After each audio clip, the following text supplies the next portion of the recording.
Chico. Allez, vas-y, pourquoi pas. Vas-y, pourquoi pas. J'ai un scoop pour vous. Penalty sur Ronny Lopez à la 151e. J'ai demandé pourquoi on n'est pas revenu sur la VAR, mais la VAR ne fonctionnait pas.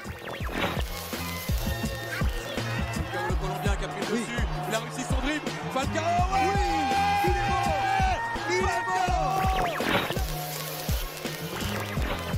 Ce soir, je vais dire tout haut ce que tout le monde pense tout bas. Radio Diagonale, la web radio 100% rouge et blanche. Eh bien, salut à tous et bienvenue dans le Mur des légendes, épisode numéro 17. Et on va parler aujourd'hui d'un joueur qui a marqué l'AS Monaco. Il a quand même marqué aussi quelques buts, évidemment, et pas des moindres, puisque c'est lors d'une épopée, sans doute la plus belle épopée européenne de l'histoire de l'AS Monaco. Messieurs, Boris, Rome, nous allons parler de Fernando Morientes ce soir. Est-ce que vous êtes heureux ? Oh la chicos. J'y pense, c'est ma 200e émission pour moi, et du coup ça tombe sur Morientes. Est-ce que c'est un signe? Est-ce que ça va me faire changer d'avis sur il faut un titre pour être sur le mur? Nous le verrons.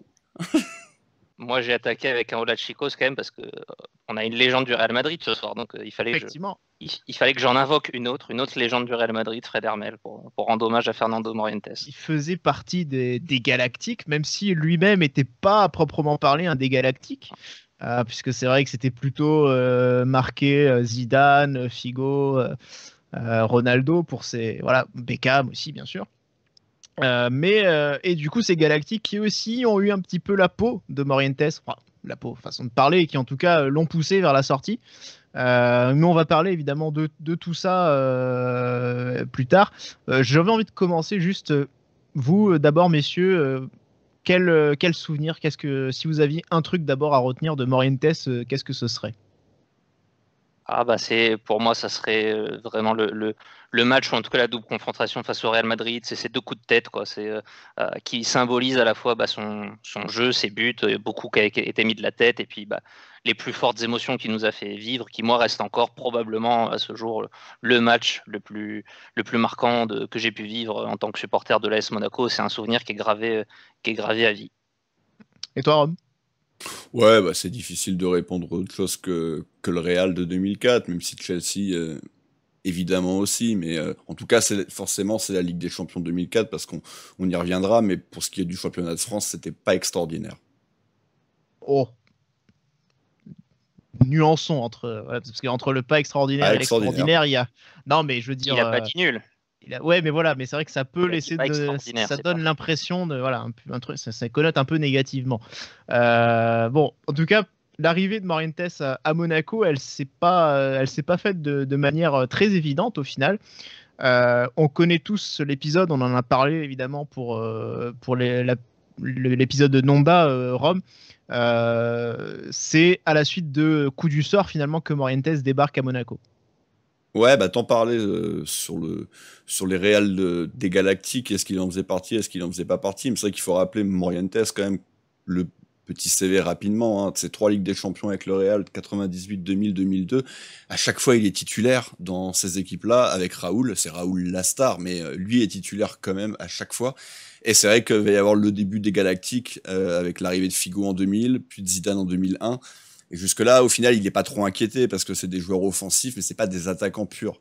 Par contre, en 2002, il y en a un qui va arriver qui s'appelle Ronaldo, qui sort de 3 grosses années de galère, mais également d'une fin de saison 2002 extraordinaire avec la Coupe du Monde, etc. Donc, a priori, le grand Ronaldo est de retour. Donc, ils vont quand même garder Morientes en se disant, on sait jamais, s'il se pète encore une fois, Ronaldo, il nous faut quand même quelqu'un. Ronaldo va faire une saison extraordinaire. Et du coup, l'année d'après, là, ils vont avoir un peu moins de difficultés à le laisser partir chez nous. Et évidemment, suite à cette terrible blessure de Nonda, dont on a parlé il y a maintenant 2 semaines. Ouais, et je crois qu'il y a une petite, s'il y a une petite stat, il est titulaire seulement 3 matchs au Real en 2003. Cette année-là. Voilà, effectivement, et c'est vrai que c'est un total très faible. Et voilà, il disait dans l'équipe à l'époque, moi, j'ai juste envie de jouer, d'être sur le banc, d'être sur le terrain, quoi. J'ai pas envie d'être, je suis pas un mec qui reste sur le banc, donc. Quand t'as Raoul et Ronaldo. quand même pas que Ronaldo se blesse plus, quoi. Et puis en plus, Ronaldo va faire 3 saisons complètes avant de... C'est comme si Neymar faisait une saison complète, quoi. Refaisait une saison complète. Mais donc voilà, et donc on le rappelle, cet épisode où Nonda se pète le genou, enfin en tout cas est blessé par Pierre Fanfan. On est en plus, Boris, à une semaine de la fin du mercato. Toi qui as suivi de manière très assidue ma série sur le périple rouge, tu pourrais nous raconter presque un petit peu en détail, comme si tu y étais, tout le détail, ce jeu de bluff un petit peu qui s'est joué dans cette dernière semaine de transfert avec le KL Bear aussi, Lyon. Comme si j'étais dans le bureau de Pierre Svara, effectivement. Sous le bureau. Quand même. On peut que vous renvoyer à la série, hein, évidemment, de Damien qui raconte ça. Effectivement, il y a un petit jeu de dupes, c'est marrant, effectivement, avec Lyon qui déjà avait failli nous prendre Nonda à l'intersaison. Nonda finalement était resté, et puis là, on va encore s'affronter un petit peu avec Lyon. Il y a 2 dossiers parallèles qui sont menés par les 2 clubs, finalement, qui sont Elbert et Morientes. Au début, Lyon semble plutôt chaud sur Morientes, et Deschamps a une vraie préférence pour Giovanni Elbert, hein, qui était le grand attaquant brésilien du Bayern de l'époque. Mais Lyon va petit à petit changer un petit peu d'avis, et Lyon a un peu plus de moyens aussi. Finalement, tu le racontais bien aussi, c'est Monaco qui est surveillé de très près par la DNCG, et du coup qui ne va pas pouvoir suivre les surenchères de Lyon sur Elbert, au grand désespoir de Didier Deschamps, et qui du coup pour sauver la face un petit peu, et puis pour prendre un joueur, va se rabattre sur Fernando Morientes, qui lui à l'inverse est disponible en prêt, et où en plus le Real va être assez accommodant, puisque le Real Madrid va payer les 2 tiers du salaire du garçon. Ils vont peut-être le regretter plus tard, hein, spoiler alerte, au cas où vous ne connaissez pas l'histoire. Mais voilà, effectivement, Monaco qui fait la très bonne affaire sur le papier.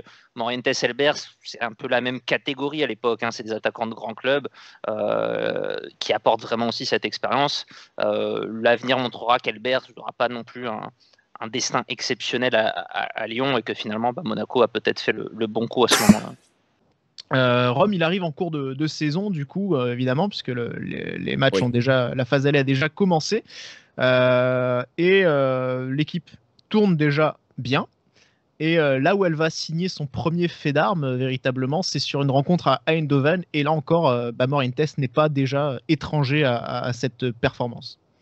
Ouais, c'est vrai que c'est tout de suite en Europe qu'il va commencer à écrire ses plus belles lignes chez nous, et c'est ce que je disais tout à l'heure. Malgré tout, c'est essentiellement en Europe qu'il va les écrire, et oui, ça va bien commencer par cette victoire à Eindhoven. Alors le deuxième, c'est qui? C'est Edouard Cissé, non?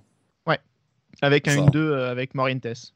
Morientes et aussi un petit peu Giuli étaient peut-être les seuls éléments expérimentés véritablement de cet effectif. Donc c'était vraiment beaucoup Morientes, quoi, qui portait quasiment à lui tout seul l'expérience de cette équipe. Il y avait quelques joueurs qui avaient touché de la Coupe d'Europe, genre Zikos, Giuli. Je suis pas sûr qu'il y en avait vraiment d'autres, hein. J'essaie comme ça d'y réfléchir de tête. Roten avait peut-être joué de l'Inter-Toto avec 3, des trucs comme ça, quoi. Mais l'expérience de l'équipe, Dado Percho qui était déjà là aussi. Ouais, voilà, il y avait quelques mecs qui avaient quelques matchs. Campagne de C3, mais Morientes, il devait avoir 2 fois plus d'expérience que tout le reste de l'équipe réunie, quoi. Ouais, c'était même plus que 2 fois plus là, je pense, parce qu'avec 3 finales gagnées en plus. Mais voilà, clairement, c'est vrai que c'était un joueur qui du coup a été déterminant, qui a vraiment porté l'équipe, comme tu disais. En championnat, alors c'est vrai, Rome, tu disais moins bien. Il met un peu plus de temps à marquer son premier but. Ouais, je sais pas si vous avez un peu ça en tête ou. Déjà cette saison-là, on n'est jamais d'accord pour dire dans quel schéma de jeu on jouait. Deschamps nous a mis un 4-4-2, un 4-3-3, enfin. Deschamps a mis tout le monde d'accord, hein. Il a dit 4-4-2 4-3-3 avec. Oui, enfin avec Cissé au milieu, donc. Et avec Cissé le milieu droit, un peu comme Sissoko en équipe de France. Ouais. En tout cas dans les gros matchs, les grosses configurations. Après en championnat, j'ai pas l'impression qu'on jouait vraiment dans ce système-là. Cissé était plutôt sur le banc, Giuli était sur le côté. Quand c'était pas la Ligue des Champions, il était plus dans ce rôle de faiseur de but que de marqueur de but. Et c'est peut-être pour ça au final qu'il a quasiment autant marqué en Ligue des Champions qu'en championnat. Mais voilà, donc il y avait ce positionnement un peu plus de numéro 10, et d'ailleurs il le portait sur le maillot, hein, très clairement. Là, comme tu disais, effectivement, Rome est là où il prend toute sa là où il fait étalage vraiment de toute sa classe, c'est la Ligue des Champions, Boris, avec des buts de manière très régulière, et notamment surtout dans la deuxième partie de la compétition, puisque là, à chaque fois, il est décisif. Ouais, bah, il a marqué contre, je veux pas dire à part la Corogne, parce qu'il a raté le match sur blessure, il a marqué contre quasiment jusqu'à la finale contre quasiment tous les adversaires. Et effectivement, dans la phase, il va pas fléchir sur la phase à élimination directe. Il met un but assez important quand même à Moscou qui nous permet de revenir à 2-1 et de maintenir l'espoir. Ça aurait été une toute autre tâche quand même de se qualifier en repartant de là-bas avec un 2-0. Et puis ensuite, ça va être un but à chaque match sur les quarts de finale et les demi-finales, aller comme retour. Donc voilà, c'est vraiment le joueur qui guide la prestation. Là où un Juli va pas peut-être être plus sur des coups d'éclat comme le match retour face au Real Madrid qui est vraiment son match phare avec son doublé. Morientes lui va répondre présent sur chacun des matchs sauf malheureusement, et je te laisserai revenir plus loin peut-être, la finale où on attendait aussi qu'il soit vraiment notre guide suprême et où Louis aussi aura un petit peu flanché ce jour-là. Ouais, ça, et effectivement, Didier Deschamps était revenu. Là, on parle par rapport à dans des livres, qui ont été faits avec Daniel Riolo notamment. 2 fois, il y a Deschamps qui intervient, où il parle aussi de ce parcours, forcément, qui était à l'époque le fait d'armes. On était en 2008, donc c'était le principal fait d'armes de Didier Deschamps. Et c'est vrai que, comme il dit à chaque fois, et tu l'as souligné, c'est celui qui a permis de garder l'espoir d'entrouvrir la porte. C'est-à-dire, c'est le but à Moscou, c'est le but à Madrid. Voilà, c'est le but aussi, le deuxième but face à Chelsea au match aller. À chaque fois, ça a été le joueur qui a soit permis de garder l'espoir, soit de mener la révolte, parce qu'on se rappelle aussi ce match face à Chelsea, ce match aller, on se retrouve en infériorité numérique, on se sent victime d'injustice. Et d'ailleurs, cette célébration. Notamment lui qui prend un bon coup de coude de tonton Marcel dans le fuseau. Il y a tous ces matchs évidemment qui sont très marquants, et Rome, oui, tu le dis, Boris en parlait, mais Rome, effectivement, cette finale qui fait mal et où il passe à côté, quoi. Très clairement, il passe à côté, l'équipe passe à côté. Il y a cette blessure terrible de Juli qui est peut-être pas notre meilleur joueur, on peut considérer que c'est Morientes, mais qui est un petit peu l'âme de tout ça. Ça nous fait mal. Est-ce que ça se serait passé différemment sans Juli? On n'en sait rien. En tout cas, tout ce qu'on sait, c'est que sans Juli, ça s'est mal passé et que Morientes n'a pas su être décisif comme il l'avait pu l'être, comme on l'a bien dit, à toutes les rencontres précédentes. Mais c'était déjà énorme d'y arriver. L'équipe se sera ratée. Cette finale 2004, ça restera quand même un gros raté dans le contenu, même si en même temps je m'interdis toujours de la revoir, hein. Ça fait 17 ans que je l'ai pas revue cette finale. Oui, je sais pas si Boris, toi tu l'as revu, moi non plus. Hein. Même quand j'ai fait moi, je pense, parce que j'avais le coffret avec les DVD, et il y a des matchs que j'ai revus plein de fois. Le match contre le Real, des petits résumés. Mais pas mais la finale, je l'ai revu une fois. T'es bien courageux. Mais en tout cas, voilà, ce match, il passe à côté. Même Patrice Evra dira, il était blanc, mais comme un linge. C'est-à-dire que voilà, tu sentais qu'il était. Il était pas. Avant les grands matchs. Il était pas là et voilà. Et pourtant, il avait été un galactique. Comme il disait, là encore, je cite Evra, hein, nous on pensait que c'était Nando, que c'était notre pote, mais en fait non, c'était Morientes du Real Madrid, quoi. On jouait avec Morientes du Real. Donc, et c'est vrai que cette saison-là, il avait prouvé qu'il était aussi un galactique. Saison exceptionnelle quand même, qui lui permet de retrouver la sélection Rome, en plus à l'Euro 2004. Ouais, voilà. En même temps, c'est logique, hein. Il se met complètement à l'évidence pendant une saison, et c'est aussi pour ça qu'il change de club. On l'a bien dit, il avait quasiment perdu sa place l'année d'avant, donc il avait potentiellement l'Euro en ligne de mire. C'est l'époque où l'Espagne n'avait pas gagné encore, hein, mais c'est l'époque où on commençait quand même à parler de l'Espagne. C'était toujours l'équipe qui avait une très belle équipe avec des très beaux joueurs, mais ça gagnait jamais. Après, ça a bien changé depuis, mais c'était un peu cette équipe de la loose, l'Espagne. Il en a fait partie malheureusement pour lui. Oui. Et déjà à la Coupe du Monde 98, l'Espagne est sortie au premier tour. Oui, alors qu'ils ont un effectif, c'est solide, quoi. Et il avait que 20 ans, je crois, à cette époque-là. 22.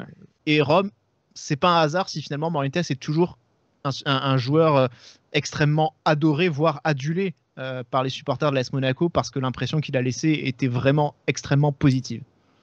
Ouais, mais elle est essentiellement du haut de terrain. Que en plus ça soit un gars plutôt bien en dehors, très certainement, mais l'important c'est les résultats et c'est tous ces buts extraordinaires qui nous marquent face à son Real, face au Chelsea. On se rappelle plus de la finale, elle est ratée, mais comme on l'a dit, comme personne ne l'a revue ou presque, hein, à part Boris, Moi, on s'en rappelle Moi, je plus me trop réellement de comment il la rate. On a plus tendance à dire que qu'on l'a raté collectivement. Donc forcément, Morientes, c'est d'excellents souvenirs. Il était là pour un an, on le savait, c'était un prêt. Il avait quand même pour objectif de revenir au Real, donc pas non plus forcément d'énormes regrets de le voir partir, on le savait. Donc on peut pas non plus lui reprocher ça. Tu me tends la perche justement sur son départ, on va en parler de ça. Mais juste, je précise qu'il y a peut-être aussi un face-à-face qui pouvait se faire face à Victor Baia, qui a été signalé hors jeu, sans doute injustement. Oui, c'est vrai. C'est vrai, maintenant que tu le redis. Ça peut arriver avec la VAR, ça. Faudrait vérifier, hein, si j'ai pas revu le match, donc je peux pas le dire. Mais bon, peut-être que ça aurait pu changer aussi beaucoup de choses. En tout cas, peut-être sa finale aurait été différente, hein, on ne sait pas. Mais bon, comme quoi, la blessure de Julie, ça aussi, c'est vrai que le début de match finalement était pas tourné en notre faveur et ça peut conditionner aussi ensuite un match. Mais revenons du coup sur son départ, Boris. Effectivement, ce que dit Rome, c'est on se disait que Morientes allait rester qu'un an, mais on avait tous envie de le voir aller repartir et on avait tous envie de le voir rester. On se disait, en plus, avec l'argent touché des droits de la Ligue des Champions, on va avoir un joli pactole. Il faut qu'il reste, Morientes. On a moyen de se les payer. Et finalement, non, il repart. Ouais, moi, dans mon souvenir, c'était pas forcément aussi net qu'il y avait aucune chance qu'il reste. Je sais pas forcément ce qu'il en a vraiment été. Est-ce que ça a été proche ou pas? Est-ce que lui y a pensé? Est-ce que le club y a pensé? Dans mon souvenir, c'était pas une opération qui semblait complètement infaisable. On a recruté en plus des joueurs avec des sommes assez importantes cet été-là, comme Chevanton, comme Calonne. On s'est fait prêter un joueur d'un calibre peut-être un petit peu inférieur, mais pas beaucoup, comme Saviola, qui venait sûrement avec un salaire important aussi. Morientes n'avait pas forcément d'énormes perspectives au Real, et d'ailleurs il va y rester que 6 mois, hein, je crois qu'il repart tout de suite après déjà à Liverpool. Ronaldo et Raoul étaient toujours là, donc il y avait pas. Donc je sais pas à quel point on a essayé de le faire. Moi à l'époque j'espérais vraiment que ça se fasse. Malheureusement c'est surtout les joueurs offensifs qu'on a perdu cet été-là avec Roten, Julie et Morientes. Et autant Roten voulait absolument partir au PSG, et ça il n'y avait pas grand-chose à faire. Autant sur les deux autres, il y a aussi ce sentiment. On n'a peut-être pas fait tout ce qui était possible pour garder ces deux joueurs-là, quoi. Ouais, c'est exactement ça. On a fait une proposition de contrat de prolongation à Julie à la baisse, ce qui était complètement inconcevable par rapport à la saison qui venait d'être faite. Voilà, donc. Et puis derrière, quand tu as Barcelone qui arrive, forcément, tu acceptes plus facilement encore si en plus derrière, on met pas tout ce qu'il faut pour te garder. Mais effectivement, je suis d'accord. Je crois que Morientes, chez Vanton, c'est 10 millions. Je crois que Calonne, c'est 8 millions. Saviola, on doit avoir un prépayant, je pense. Là aussi, ça doit être 1 ou 2 au final, peut-être en salaire. Donc au final, il y a 20 millions qui partent, c'est clair. Didier Deschamps qui a été revalorisé très très très haut aussi. En tout cas, voilà, Morientes qui est reparti. On a tous, quand on l'a vu, je pense, signé à Liverpool derrière, on a tous eu un peu le seum, je pense, parce qu'on s'est dit, putain, ça se trouve, on aurait vraiment pu le garder, nous, quoi. Et je pense, j'ai envie de dire, ça fait un peu comme Drogba. Chaque année, des fois, c'était un peu la rumeur qui revenait. Sauf que lui, il va vraiment finir à l'OM. Et on n'aura jamais récupéré Drogba. Et il va être champion de France en plus, hein, avec l'OM. Hein. Ouais. C'est vrai. Mais ça me fait un peu penser à Drogba avec Marseille, c'est-à-dire c'est un peu le joueur tellement marquant qu'on avait chaque année on espérait peut-être le récupérer, sachant qu'à Liverpool ça avait pas super bien fonctionné non plus. On s'est dit tiens peut-être que, et je crois qu'après il part à Valence. Valence, ouais. Pareil, c'est pas un grand succès. Monaco ça a été un peu son dernier grand moment, quoi, on va dire, dans la carrière, très clairement. Son plus très grand moment, oui. Ces grandes années. Le dernier en tout cas. C'est un très bon joueur de Ligue des Champions, effectivement. C'est du Real jusqu'à Monaco, quoi, on peut dire. Ouais. Donc, il arrive, Boris, du coup, c'est janvier 2005 à Liverpool. Ouais, pour moi, ouais. Donc, c'est pour ça qu'il n'est pas champion d'Europe avec eux, parce qu'il avait dû jouer avec le Real. Non, mais voilà, c'était ma question, parce que sinon, il y aurait pu y avoir ça quand même comme grand moment dans l'absolu. Oui. Liverpool la gagne, et en plus dans une finale qui est peut-être une des plus mythiques de l'histoire. incroyable, ouais, effectivement. Oui, c'est vrai que. Mais bon, il y participe pas. Il Non, participe pas tout court. Il y participe En tout pas, cas, donc c'est vrai. Ouais. En tout cas, du coup, voilà, Morientes, joueur extrêmement marquant, mais c'est vrai qu'avec peut-être une pointe de regret par rapport à la fin du parcours et par rapport au fait qu'il ne soit resté qu'un an. On va regarder un petit peu les statistiques de Morientes. Donc, une seule saison, Rome, il y a forcément assez peu de matchs, mais c'est assez logique. Quasiment, il y a un peu plus d'un but tous les 2 matchs quand même, au final. C'est quand même loin d'être honteux. Et en Coupe nationale, c'est vrai qu'on voit 3 buts, et je pense qu'on s'en rappelle parce que c'est ce fameux triplé en plus face à Lyon. Pour le coup, ok, il y a le Real, mais est-ce que ce match-là, c'est limite pas son deuxième moment en fait? Alors c'est qu'un match de coupe, mais c'est face à Lyon, c'est un triplé. Est-ce que ça n'a pas limite un peu plus d'impact d'impact. En tout cas, moi je me rappelle limite plus que son but face à Chelsea par exemple. Je prends le but face à Chelsea quand même. Ouais, non mais je vois ce que tu veux dire, mais enfin Lyon, en match national, ouais, c'est très fort. C'est peut-être le plus marquant clairement. Ces buts de championnat, je m'en souviens pas plus que ça finalement. Il y a quelques pénaltys aussi, donc c'est vrai que c'est pas forcément tous des buts dans le jeu, mais c'est vrai que effectivement en championnat, il n'y a pas un but particulièrement marquant nice, qui ressort plus que ça. Contre Nice, mais c'est un penalty, je crois. Il a pas non, su. Non, pas celui-là. Non. Il n'a pas su être décisif. T'en as parlé, Boris, dans ta série de 2004. Faut pas oublier quand même qu'on perd le titre alors qu'il est quasiment imperdable. Hein. Et il n'a pas su être ce qu'a su être Falcao en 2017, à savoir marquer ses 1 ou 2 buts dans 2-3 matchs galères. Falcao l'a fait face à Angers, face à Dijon, de mémoire. Et ça, Morientes a pas su le faire. Et moi, ça, je lui reproche aussi un petit peu. Parce que ce championnat-là, faut quand même pas oublier que merde, on a 10 points d'avance. C'est vrai qu'on parlait de Nonda l'autre fois. Morientes vient remplacer Nonda. Nonda, il sort d'une saison à 26 buts en championnat. Et effectivement, Morientes, ils vont mettre que 10. Alors, c'est compensé au niveau des souvenirs, de la mémoire par ce parcours en Coupe d'Europe. On peut supputer que Nonda aurait pas fait le même. Mais voilà, c'est un des grands what-if. Hein. Si on n'a pas Morientes cette année-là, peut-être qu'on fait rien. On sort à peine de la poule en Ligue des Champions. Et peut-être qu'on est champion, par contre, parce qu'on a un attaquant régulier qui met au moins 20 buts. On saura jamais. Pour moi, effectivement, je pense que sans Morientes, mais avec Nonda, on sort à Moscou, très clairement. En tout cas, en supposant qu'on ait le même tirage aussi, qu'on finisse premier de la poule aussi. C'est pas encore le PSV déjà. Voilà. Mais effectivement, je pense qu'il y a moyen de passer les. On en a mis 8 à la Corogne qui fait demi-finale sans Morientes. Hein, donc, je pense qu'il y a moyen de passer les poules, mais à mon avis, à Morientes, match piège, c'est là où Nonda, je le vois absolument pas à l'aise dans ce contexte-là, et capable d'être clutch, très clairement, là où Morientes, grâce à son expérience, l'a été. Après, Damien. Après le championnat, globalement, je suis d'accord avec toi sur Nonda, je te rejoins. Après, Nonda, il rentre vite fait contre Chelsea, il marque. Donc, tu vois, il a quand même prouvé qu'il était capable de le faire en très très peu de temps. Donc, est-ce qu'il l'aurait pas pu le faire sur une saison complète? Bien sûr. Nonda, on ne saura jamais quel niveau il aurait pu atteindre. Après, je pense que ça aurait été un peu en dessous dans tous les cas, mais c'est vrai que la Ligue des Champions, cette saison-là, a été une débauche d'énergie énorme. Très clairement, et c'est ça aussi qui fait qu'on perd le titre. C'est vrai que si on sort plus tôt, peut-être qu'on arrive à conserver notre avance un peu plus longtemps, et peut-être qu'on va au bout. Ça, c'est encore un what if si, hein. On pourra jamais vraiment le savoir. Et puis il y a aussi le fait que Deschamps fasse pas mal tourner. Il y a pas mal de blessures. Il y a Juli qui est absent un mois et demi à un moment donné, je crois entre février et mars. Il y a pas mal d'absences assez longues, assez préjudiciables pour le groupe. Et sur la fin, Deschamps fait pas mal tourner en vue de la Ligue des Champions. Ça fait un peu grincer des dents. Je pense notamment à Christophe qui est de SM Foot, qui lui en veut énormément d'avoir lâché le championnat. Ce qui me rappelle aussi, tu parlais de Falcao, ce qui me rappelle un peu ce qu'a fait Jardim aussi. Alors certes, la Juve a été plus forte, mais à un moment donné, Jardim il s'est dit il y a moyen d'aller chercher un titre, c'est le championnat, et il faut pas lâcher le championnat aussi. Donc je pense que voilà, il a aussi un petit peu priorisé ce que Deschamps a mal fait ou a raté.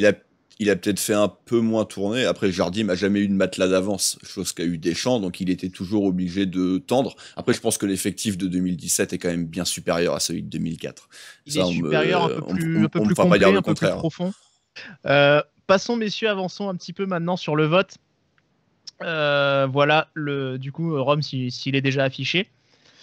Le tableau de vote de Fernando Morientes pour une place sur le mur, ça pourra paraître très sévère. Je vous cache pas qu'en ce qui me concerne, j'ai hésité jusqu'au tout dernier moment. Je crois que même encore en ce moment, je suis pas sûr de ce que je de ce que je ressens, de ce que je pense. Je pense que si je l'avais mis, ça aurait été sans doute mon seul choix irrationnel sur le mur. Là où j'aurais vraiment laissé parler les sentiments avant tout le reste. Ce qui aurait été un peu moins en cohérence avec notre ligne éditoriale qu'on se fixe depuis le début des émissions. Mais voilà, l'hésitation était immense pour moi. Je pense que c'est le pire cas. C'était peut-être le pire cas pour moi aujourd'hui. Voilà. Je sais pas, vous, ça a été un peu plus simple, je crois. Moi, je m'en suis tenu pour l'instant à une vision un peu rationnelle, comme on a d'habitude, à essayer de remettre beaucoup dans le contexte. Je sais qu'au prime abord, pour beaucoup, ça semble évident qu'il y soit. Mais par contre, pour moi, il en est quand même assez loin sur, au moins, on va le voir, sur 2 critères, évidemment. Maintenant, c'est vraiment un des cas où je peux comprendre que de façon irrationnelle, on mette vraiment une wild card pour mettre ce joueur-là. Parce qu'en fait, sur le critère legacy, on est limité à 5, mais on pourrait mettre 6, 7, 8 étoiles en fait. Tellement il est marquant, tellement aujourd'hui encore, le gars a joué une saison et encore pas complète. Et je suis sûr que dans la tête de beaucoup de gens qui connaissent le club depuis le 21e siècle, c'est un des 3-4 joueurs les plus marquants de cette histoire-là de l'AS Monaco, quoi. C'est un des joueurs qui revient en premier, c'est la saison la plus marquante de l'histoire du club pour beaucoup. Pour moi, j'ai envie de dire, c'est un peu notre Glenn Hoddle à nous, quoi. Il y a un peu de ça, ouais. Alors, il n'y a pas les titres. En longévité, il y a une saison de moins. Glenn Hoddle n'a pas été là très longtemps non plus. Il n'y a pas le titre, effectivement, ce qui lui manque aussi, certainement.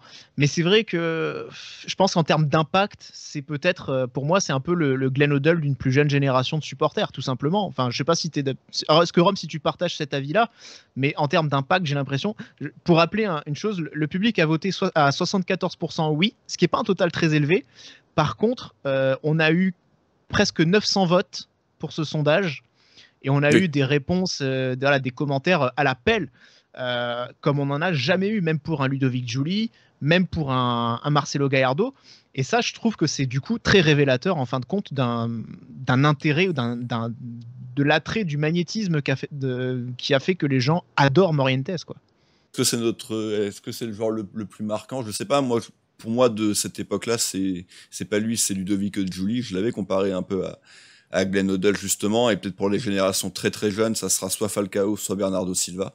Pour mettre un autre comparatif, on pourrait faire un parallèle un peu avec Mbappé aussi, finalement, dans le côté assez court. Alors, Mbappé, il y a du palmarès, il y a un relationnel plus compliqué avec le public, mais sur le côté un petit peu étoile filante, quoi. Très très fort sur une très courte période, sur la plus belle scène possible, mais malheureusement pas non plus la possibilité de tisser une relation sur du long terme. Oui, c'est ça peut-être qui fait aussi qu'elle nourrit les fantasmes, hein, parce que justement, elle a été brève. C'est un peu l'amour, la petite romance d'été, quoi, celle qui dure pas, celle qui est éphémère, celle qui est belle, mais et c'est toujours un peu qu'est-ce que ça aurait donné si ça avait duré. On sait pas, mais c'est en ça. T'as envie de te confier, Damien? T'as envie de te confier? T'as un amour de jeunesse là qui. Non. Mais en tout cas, le terme d'étoile filante, voilà, c'était le thème du sondage qu'on avait posé justement où Morientes était ressorti. Et malheureusement, l'étoile, celle de la Ligue des Champions, elle a filé. Sans mauvais jeu de mots. T'avais pas mis Yaya Touré, oui aussi, c'est ça. T'avais osé mettre Yaya Touré, Rames et Mbappé. Et Rames. Ouais. Et voilà, effectivement, donc c'est un peu c'est avec un peu de tristesse, mais je suis d'accord, c'est peut-être la wildcard à abattre pour Morientes, pour moi en tout cas. Mais voilà, c'est vrai que c'est un peu. Je l'ai pas fait, mais peut-être. Mais je t'avoue que j'ai hésité aussi. Je t'avoue que même que c'est le seul depuis le début que pour moi c'était un non. Et dans la semaine, je suis allé changer dans le tableau où on a tout. Et pendant 2-3 jours, je l'ai mis à oui. Et puis en fait. Parce que vous avez vu les commentaires sur Twitter, vous avez eu peur de. Et en fait, je me suis. Non, parce que c'était avant. C'est la semaine dernière. Je sais plus pourquoi. J'ai repensé à lui. Peut-être devant le match de Saint-Etienne, parce que bon, bref. Mais. Pas un compliment. Non, mais parce qu'il y a dû y avoir un truc, un tweet ou je sais pas quoi sur le match et sur Jovetic. Enfin bon, bref. Et du coup, j'étais pas loin de le mettre. Mais au final, non, parce que je reste quand même sur mon côté pas de titre majeur. pas de mur. Et après, tu as parlé d'une wildcard, et tu as tout à fait raison. Et moi, j'en ai une de wildcard, mais c'est pas pour tout de suite. Ouais. Et j'en ai une. Voilà, bon, en tout cas, Morientes pas sur le mur. Peut-être, ça vous paraîtra peu compréhensible. En tout cas, il y a quand même pas mal de gens qui s'étaient mis dans notre démarche, dans notre réflexion, dans notre façon de voir les choses, et qui étaient, il y avait pas mal de gens, en tout cas, qui pensaient un petit peu que ça méritait pas forcément. Voilà. Maintenant, l'histoire de Morientes à Monaco, elle était belle, et quoi qu'il en soit, ça n'enlève pas les beaux souvenirs qu'on a eus. Voilà, du coup, messieurs, tout ce qu'on pouvait dire sur Fernando Morientes, sauf si vous avez un petit quelque chose à rajouter. Non. Non, on a fait le tour. Voilà. Merci. On a fait le tour. Voilà, merci Nando. On est final, hein, chanson qui résonne encore dans nos têtes. Du coup, la prochaine échéance, là on est en trêve internationale, vous le savez, donc il y aura un Club Monégo sprint final. Le mur, le mur, de toute façon, on peut le montrer, mais oui, on est d'accord, mais c'est plus pour le remontrer, quoi. C'est pour le remontrer, on vous rappelle, mais ça fait un mois qu'il bouge pas, je crois. 3 finalistes de 2004 de suite qui sont recalés là. Ouais, effectivement, l'équipe type là qui en prend un sacré coup. Donc ce mur là, ça fait un petit moment qu'il n'a pas bougé de toute façon.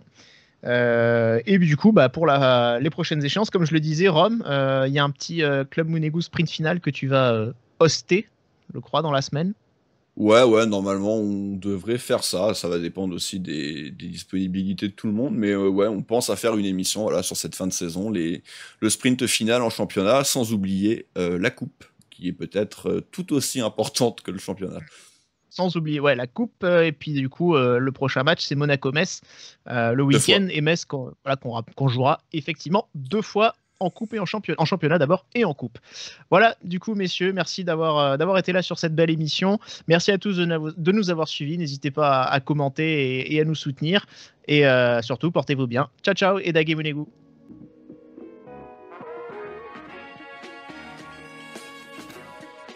Et bisous.